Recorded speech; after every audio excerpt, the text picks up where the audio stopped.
Hello there, ladies and gentlemen. Welcome to the very first episode of Season 2 of Week in Review 2016. As you can see, we've changed it up just a little bit. There's actually an intro now and an exploding emblem. Why does that thing explode? I don't know. Is it loaded with dynamite or something?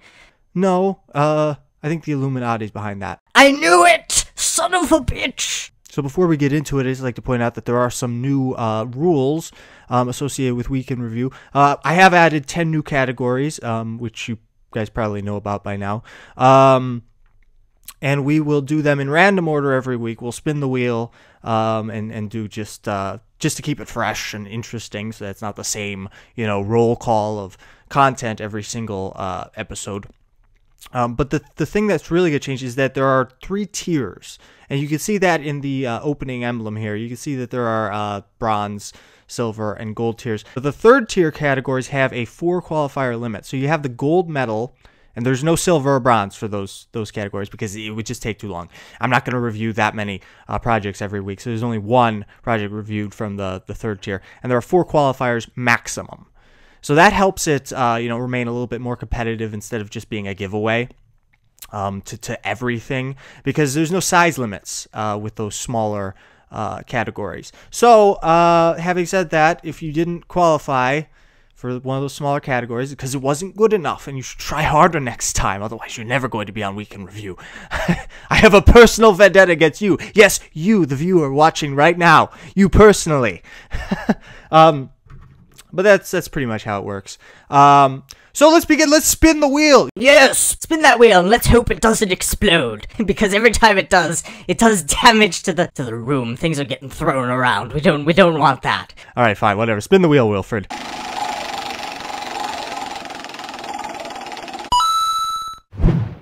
Oh, Gadget of the Week. Yes, this is a new category. One that a lot of people wanted me to review. So for the Gadget category this week, the gold medal goes to a very, very special build titled QR Codes by my good friend Shane Wolf 38. And one of the things that I'm most fascinated by is the concept of creating functional devices with redstone and command blocks. And one of the best minds in that field right now is actually Shane Wolf 38. And if you're unfamiliar with QR codes, don't panic. You've seen them before. They're those little pixelated labels that are placed on the bottom of products for easy identification. And while not that complicated in the real world, it becomes another matter entirely when you recreate it in Minecraft, and that's exactly what Shane Wolf's done here. Honestly, I'm not even going to comment on how he went around building this. Let's just say that there's math involved. Warning, math! Take cover, everyone! But the thing that I really like about this build is the familiar visual form that it takes. It's the one thing. It's one thing to create something functional with redstone, but another thing altogether to create something that displays a visual output. So well done, Shane Wolf. That was pretty cool.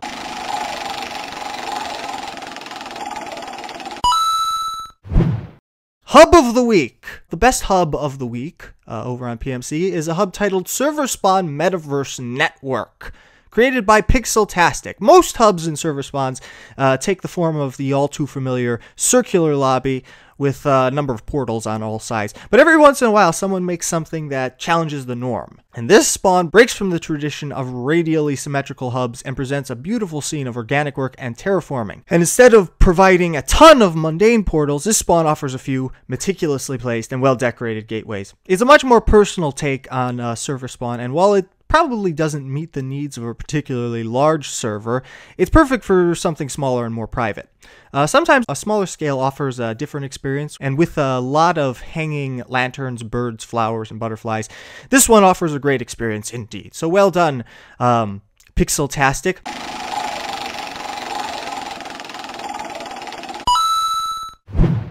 Water structure of the week. And the best water structure of this week is RMS Titanic, created by Kronos Darth. And when it comes to sea vessels, it doesn't get much bigger than the Titanic. It's kind of like the proverbial apex of what our idea of a boat can be. And this one is as good as you'll find here on PMC. Structurally, RMS Titanic isn't complicated on the exterior. It doesn't need to be. It's just gonna sink anyway. What's the point? But yeah, but to be sure, there's a great deal of precision and realism, but it's not the most intricate of builds. That is, until you see the interior. Oh, snap! Haha! Kronos Darth put all this effort into the interior only to see it sunk to the bottom of the ocean. You idiot! But while not finished, Kronos Darth has put a lot of time and effort into the interior of this great ship. Got immaculate lobbies, staircases, dining rooms, hallways, and some of what you'll find on the inside. And just as the decor is meant to showcase the pristine nature of the Titanic before it sank, this render is meant to showcase the opposite. Yep, there you go. It's the inevitability. It's what we all wanted to see in that movie, but they had to tease us and save it to the very end. God damn you, James Cameron. Yes. So well done, Kronos Darth. We now move on to the second tier, which is the classic mega builds, terraforming, and organic work. And so, to choose the first one of those, we'll spin a smaller wheel right now.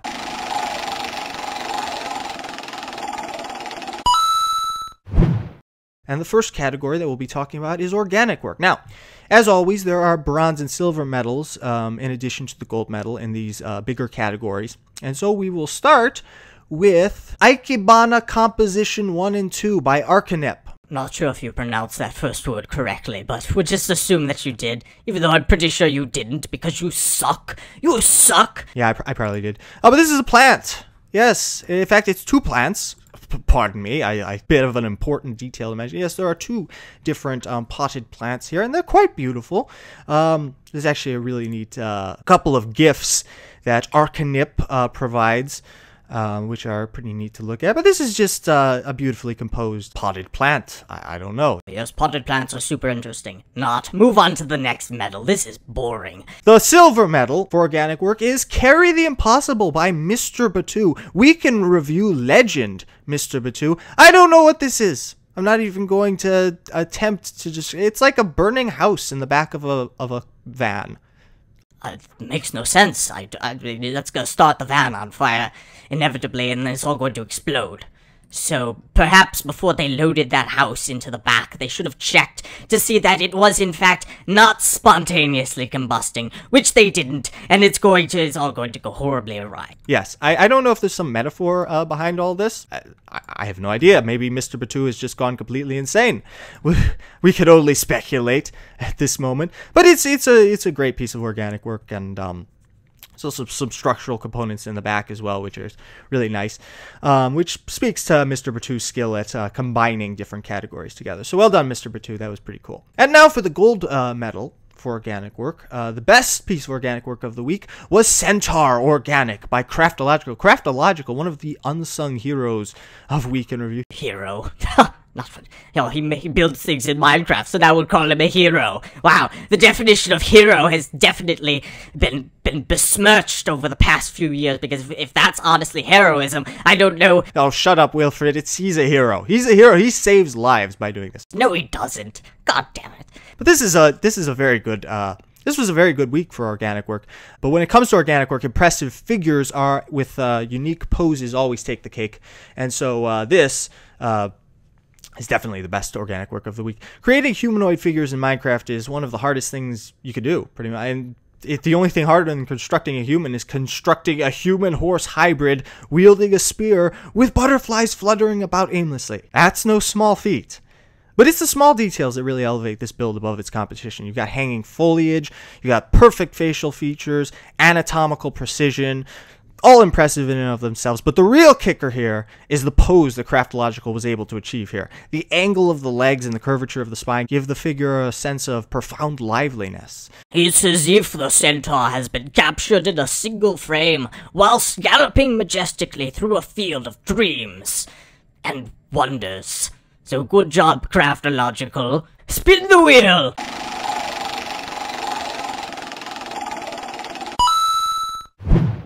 And the next category is Minigame of the Week. And the best minigame of this week was Wizard Academy, created by Super Trinity. But, to clarify, the S in Super Trinity is actually a 5. Yes, that's a very important detail, because without the 5, it would just be... Well, it would be the same thing, but yeah, perhaps Super Trinity was already taken, and he just was like, oh, screw it, we'll just put a 5 in there, who cares? But this is an extraordinarily fun parkour experience, not only because of the time Super Trinity spent building it, but also because of the expertly programmed gameplay modifications. Using special magical abilities to enhance the parkour experience is a great way to give players a new and unique experience, and this map has plenty of that. Sometimes it's cool to have, a parkour map where you can create blocks. Nice. But it's also the level of decor that makes this an especially enjoyable experience. It's easy to place blocks and ask players to jump around, but it's very, very hard to build an interactive world around those jumps. So good job, Super Trinity. Moving on to the next build.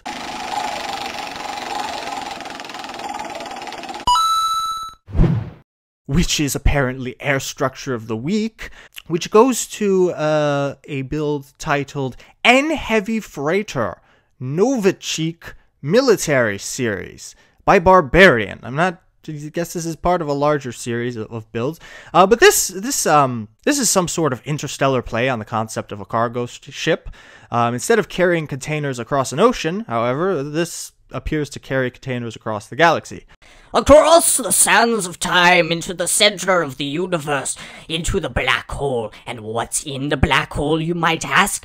None other than Matthew McConaughey, who's operating a trans-dimensional time machine. No, that's definitely not what's in a black hole. Definitely not. No, Nolan, that doesn't work. You. Oh, but getting back to the build. It's not an insane concept and could very well become more than just fiction in the not-so-near future, but even so, this is a very unique idea. It's easy to understand exactly what this ship is and what it's used for. No description necessary. And it's very well executed as well. The mechanical claws and machinery are expertly crafted and contribute to the overall level of creativity. So good job, Barbarian. Well done. Moving on.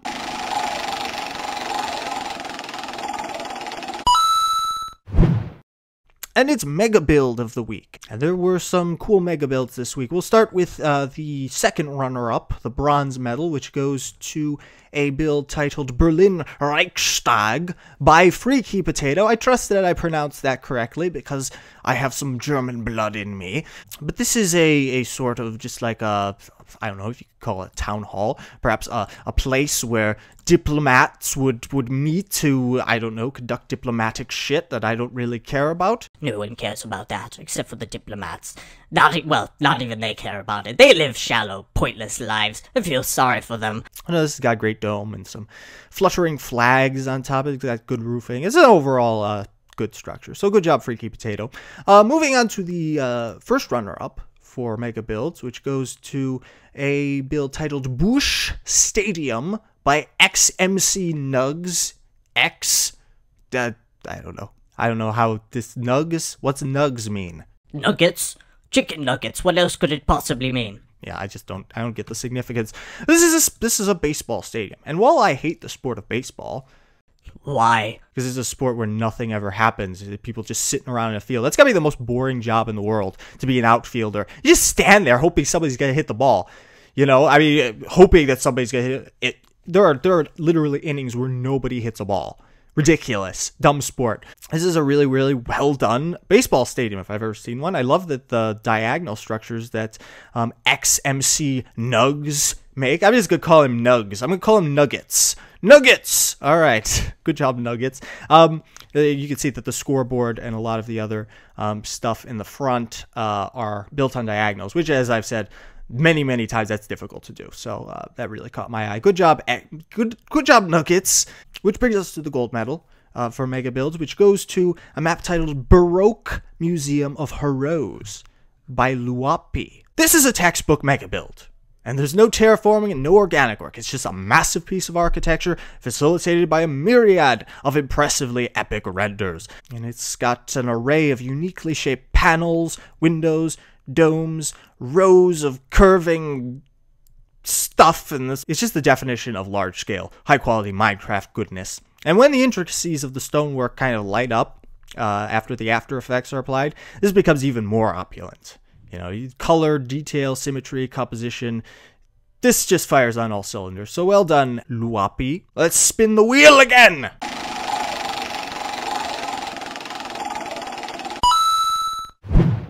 And the next category we're going to be talking about is Plot of the Week. And the main purpose for plots in Minecraft is to offer, a complete build without any of the surrounding distractions. It's a great way to share a single idea with the community, and allows for easy importation into existing worlds. And to me, the best plot of the week was a plot titled Stokes Residence, created by Rudim. This is a towering estate that has a grand and very posh appearance. Hell, what's more upscale than a clock tower? Who can afford that in their house? That's ridiculous. I want a clock tower in my house. Well, you can't, because the time doesn't work in the Nether, does it? Whenever you try and, pull out a clock in the Nether, it doesn't work. Well, you're right, but it does spin around. It's kind of entertaining to watch, like a dreidel or something. It would be useless, though. This is like a decoration on your house. Look at the spinning hands, yes! It will hypnotize you and draw you into my basement, where I will chop you up into tiny pieces, because I am a serial killer, mother. But this build has an incredibly asymmetrical format, which I always like, coupled with a heavy application of details, trees, smoking chimney chutes, good roofing. That's just some of the highlights. But Stokes Residence is more than just a model house, it's a functional one. Rudim took the time and effort to fill the entire structure with some excellent interior work, which transforms what is otherwise a showpiece into a densely decorated living space of sorts. And the key to success in any small structure is to saturate it in as much detail as possible, and the one surefire way to do that is some interior work. It's not easy, nor is it an interesting task, but when it's done right, it can elevate a build to new heights, no pun intended, because this is quite a tall build. So good job, Rudim. Well done. Spin the wheel.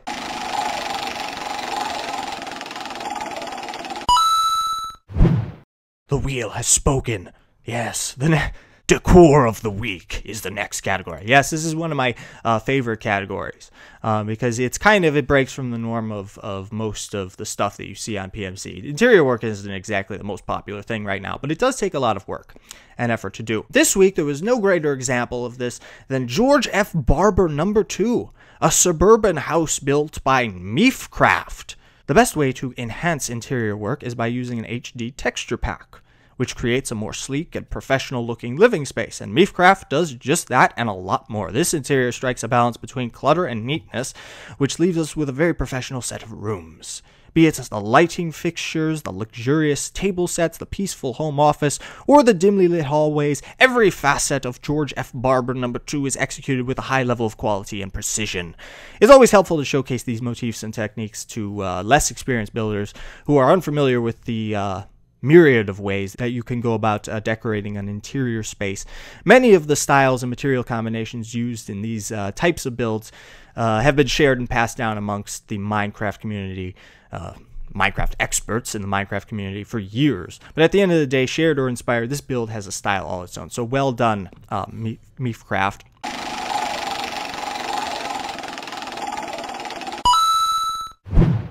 So, with all that said and done, we have to move on to the last of our second tier categories, which is Terraforming of the Week. The bronze medal for Terraforming goes to a terrain titled Lavenda, Spanish Basin, by Velocity. Not Velocity.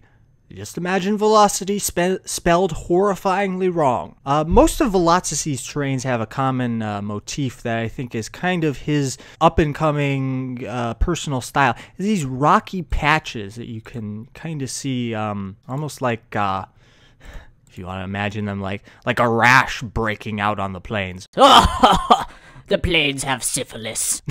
Yeah, but...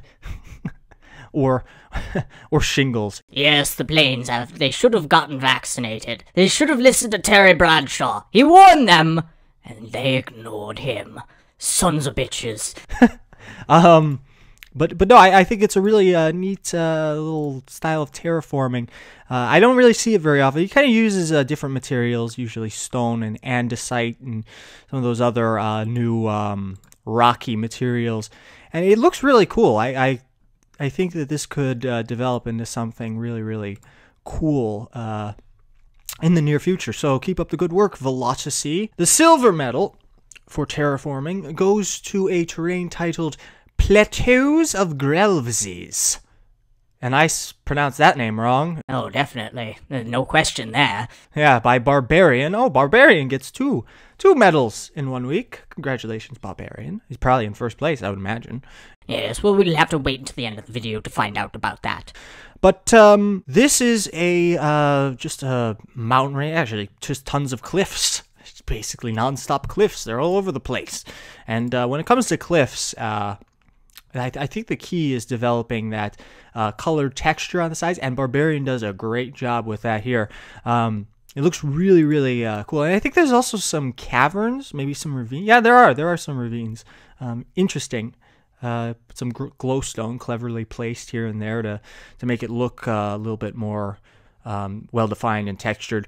But definitely a top-notch cliffside type of terraforming project. So good job, Barbarian. Which brings us to the gold medal for terraforming, which goes to a terrain titled Lymphatus by Sfera. Whenever you talk about fantasy terraforming, you imagine alien landscapes, vibrant plains, impossibly rigid, vein-like patterns, and this week, Lymphatus embodies all of that. I've been trying to figure out why exactly this is named Lymphatus, and I have a theory. Oh, do tell. I have theories too. I'd like to share. No. Your theories are crazy. This is a reasonable theory, okay? In an anatomical sense, the term lymphatic refers to the venous system of vessels that carry lymphatic fluid throughout the human body.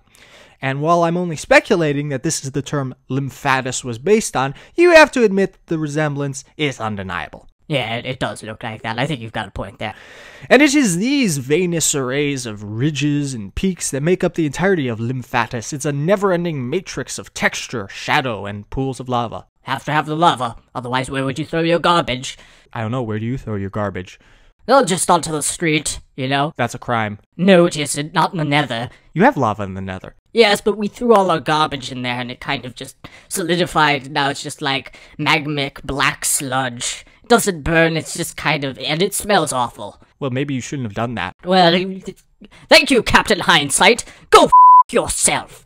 And while this map isn't exactly realistic, it's a truly unique and fascinating rendition of a very weird type of terraforming that acts as a sort of complete statement of the kinds of rigid shapes and forms that can be created in Minecraft. So good job, Sfera. Well done. Spin the wheel.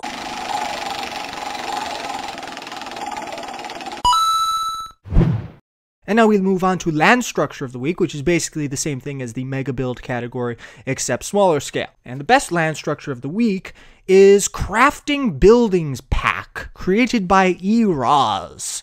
And this is exactly what the land structure category is all about. These structures aren't large enough to be considered mega builds, but you have to admit the amount of detail compressed into such a small space is a similarly epic feat that has to be acknowledged. Yeah, there's a high level of asymmetry coupled with clever placement of foliage. It's all an effective way to blow an audience's mind without having to negotiate with Minecraft's height limit. Yeah, like Primal Portal did. We saw the cutoff, Sepho. We're not stupid. But this building pack does a great job incorporating a large quantity of materials to create an array of identifiable structures. The texture pack does help, but even so, this is not easy to execute. And might I point out the absolutely beautiful roofing, comprised of nuanced curves, angles, jutting structures, hanging glowstone, and railing? Roofing is something that lots of PMC users struggle with, but horoze makes it look extremely easy. Yes, and roofing is important, Without it, the rain would just fall on you, and it would destroy your computer. Also, the roofing is a prime way to kill yourself. What? Oh, yes, just jump off. There you go. You're welcome, Justin Bieber. Do it! Nobody wants you here. God damn it, go away.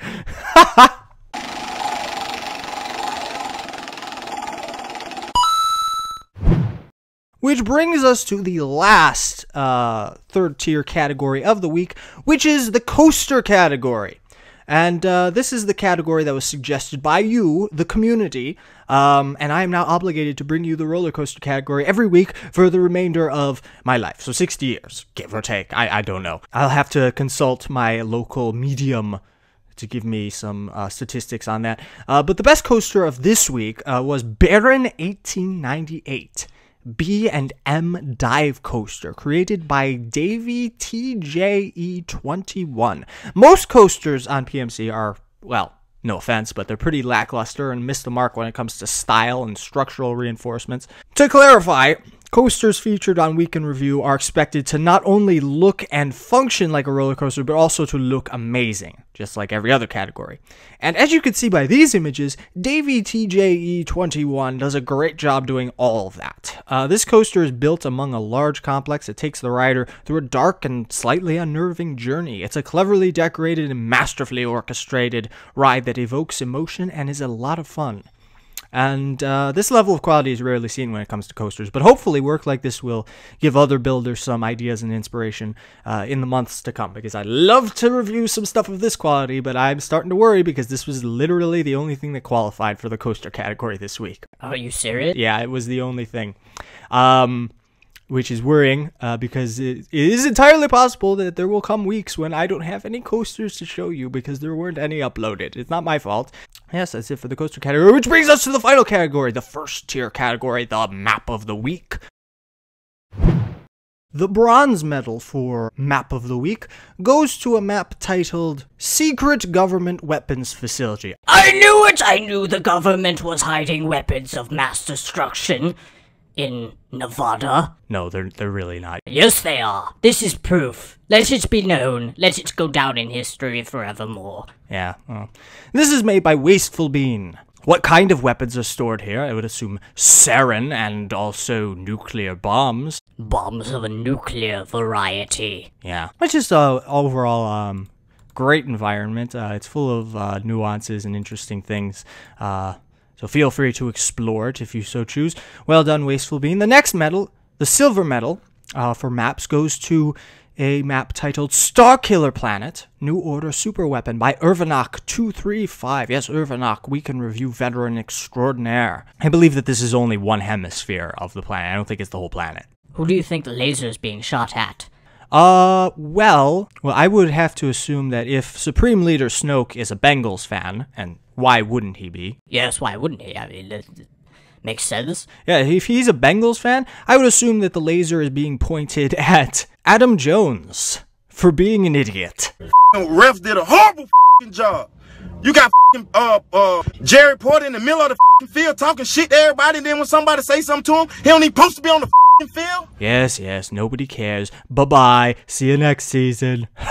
But yeah, overall, good job, Irvinock235. Which brings us to the gold medal. And to me, there was no project that best defined that category for the first week of 2016 than Tsukiyama Pond, created by Go Creative. Wow, how did you pronounce that word correctly? What, Tsukiyama? How? You weren't even confused by the T? No.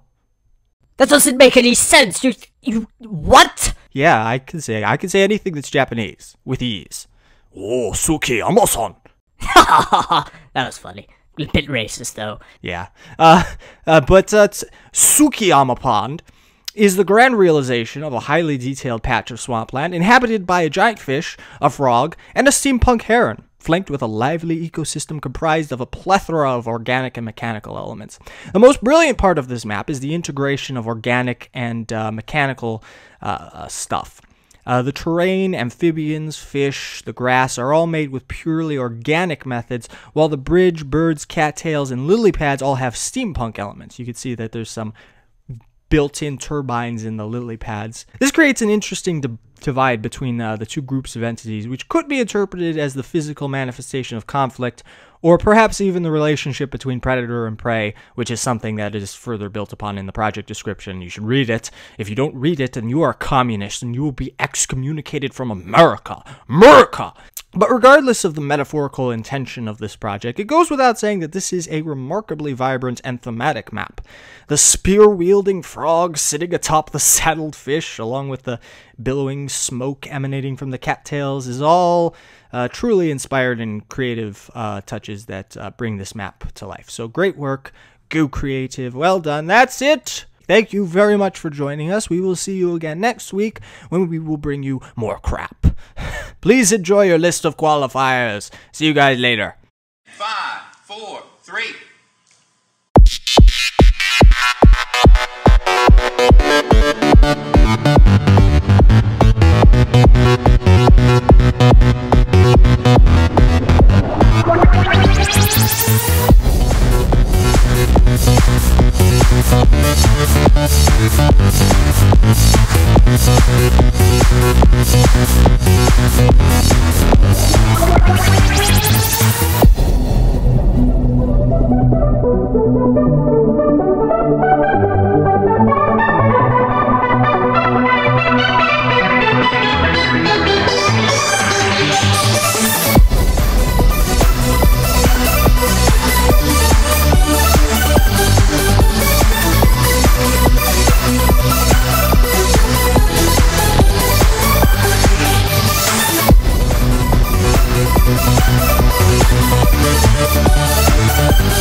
to place a raid